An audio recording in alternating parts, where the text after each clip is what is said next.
Would you like to enjoy a personal revival in your life or a personal awakening? Or how about for your household? Or how about for your community or your nation? Because the Word promises that we can have what we pray for. In 1 John 5, 14 and 15, it says that if we pray according to God's will, He hears us. And if we know that He hears us, then we know that we have the request that we ask of Him. And so you can ask for a revival. You can ask for awakening for your life, and you will get it, because that is the will of God for you. He wants you to be awakened to His purposes. In fact, He wants our nations to be awakened to His purposes too.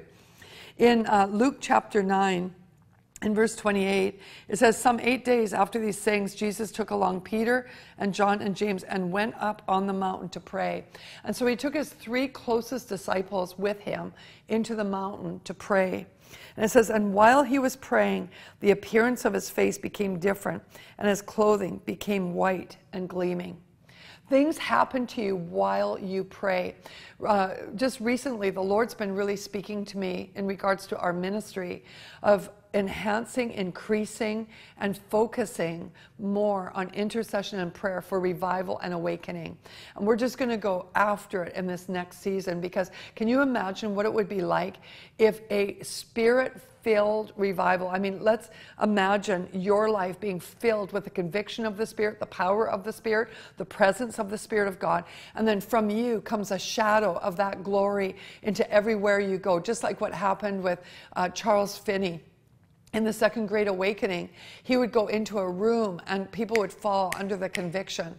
In church services, people would fly up out of their seats and just want to run to the front to be saved, you know, because the conviction was so strong. Can you imagine yourself with that kind of revival power and anointing, you know, being spread through you?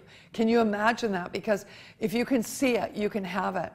And what would that look like in a nation if that kind of revival fire started spreading all over? Spreading from one city to the next city to the next city, covering the whole nation.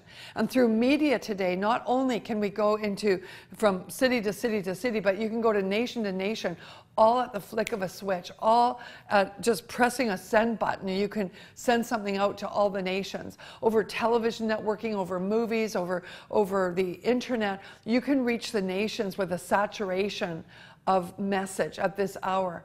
What would happen if the revival shadow, the revival glory, the revival anointing were to flow through you and through other vessels into the nations like that? We could have overnight, we could have the third great awakening. I know that people have said we've had, well, the third awakening, the fourth awakening, the fifth awakening, but I'm talking about a great awakening that lasts until Jesus comes. We can pray for this. It says that while Jesus was praying, God's calling you to a deeper prayer life.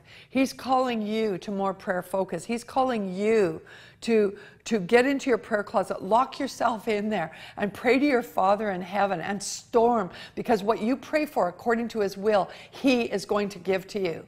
You want personal revival? You want to grow in God? You want more glory in your life? You want more power? You want more fruit in your life? You can have it. You pray for it and you will have it.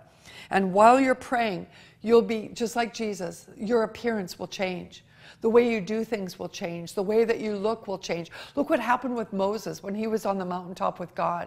He came down, his face was glistening in the glory so much that people couldn't even look at him. He had to be veiled. This is what happens when you spend time with God. This is what He's calling us to. You know, Israel was following God through the wilderness, you know, into the promised land. And as God was preparing them to enter the promised land, He said, do not forget the Lord your God. When all that you have multiplies, because they'd been in a time of leanness, but now they're going into a time of abundance. And He says, when your houses, your lands, your gold, your silver, your flocks, when everything that you have multiplies, do not forget the Lord your God. You know, right now, if we apply this to the realm of the Spirit, You might be feeling lean in the spirit. You might be feeling dry in the spirit. But when revival comes, there's a grace that comes over your life where everything just comes easy. It just feels normal. It just feels like, well, this is me. It's just normal for all the goodness of God to be displayed all around me all the time.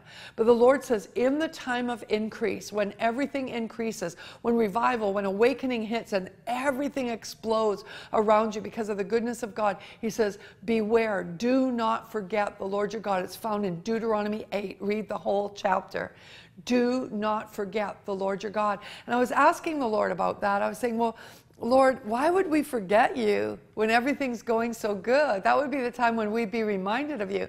And he said, you know, when everything's fruitful and multiplying, he said, you have to steward what multiplies. And so what you have to steward becomes your focus. And you can get so focused on the blessing and stewarding the blessing and looking after the blessing and taking care of things that you forget me. You forget to pray. You forget your devotions. You forget to gaze upon me. And he says, your place of abiding in me has to be number one. And that will keep you in perpetual awakening.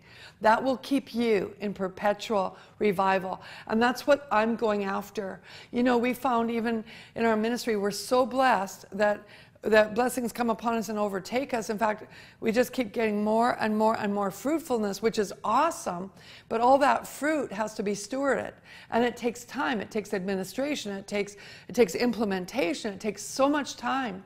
And in Moses' day, he had a problem where there were so many issues coming before him because he had so much wisdom, that there was so much coming before him. His leadership mantle was so strong on him as a leader that it was taking up all his time, and he couldn't spend time with God. And so finally the wisdom of God came to him, said that he had to put people in company and put people in charge of those companies and spread all the workload so that he wouldn't lose his time with God. And the same thing happened in the book of Acts, when the spreading of the gospel was so powerful and when everything was being blessed. I mean, talk about an awakening. People were being awakened to the truth of Jesus Christ, and the harvest was great. But then the apostles were so busy taking care of all the issues that came up because they were blessed. And finally, the word of wisdom came to the apostles that they couldn't neglect the word of God and prayer in order to serve tables. And that's for everyone. We cannot neglect that place of prayer. If you want to stay in perpetual awakening, if you want revival, if you want growth in the Spirit, then carve out that time with God. Do not forget the Lord your God, but stay in that place of prayer. And I know I can feel the Spirit speaking to me right now that He's going to increase and accelerate the fruitfulness in your life. You're going to be fruitful and multiply in this next season. You're going to multiply in so many ways, in creativity and anointing, in your gold and silver provision, all of that, because that's what happens when you're in that abiding place with God. Just more and more and more comes through. So do not neglect that place.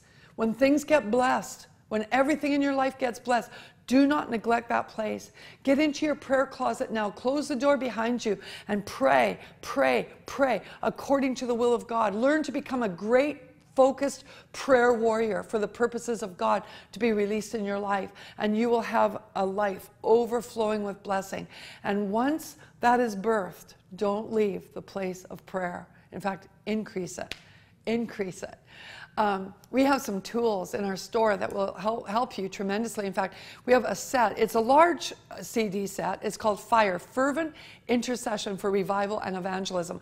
I did this teaching, I think 15, 18 years ago, and that is what's on there. But it's a very strong word and teaching on all different manners of prayer and how you can fill up your arsenal with weapons and with types of prayer that you can pull out and use in different circumstances, and the Spirit will teach you how to use them. It's a great prayer course, and it will make you a seasoned intercessor. It's got all the foundations to make you a seasoned intercessor.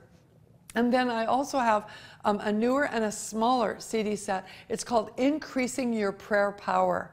And Increasing Your Prayer Power, remember that, because it is a CD set that I have all of our intercessors listen to, because it's foundational teaching on how to pray through for breakthrough, on how to lay hold of the Word of God, how to make your prayers count, how to bring birthing of the will and the purposes of God through your intercession.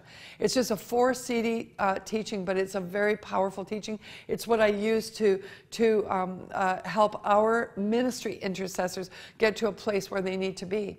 We also have other prayer tools on site. We have on the store site.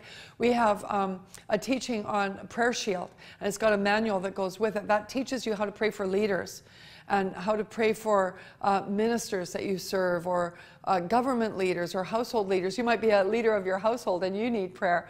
You know, so it's called the Prayer Shield, and that's a CD set and a manual that accompanies that. And we have lots of other tools for prayer. So go online at our online store and get some of those things. But pray, pray, pray. Pray for revival. Pray for awakening in your life, in your church, in your household, in your community, and in the nation and in the nations of the world.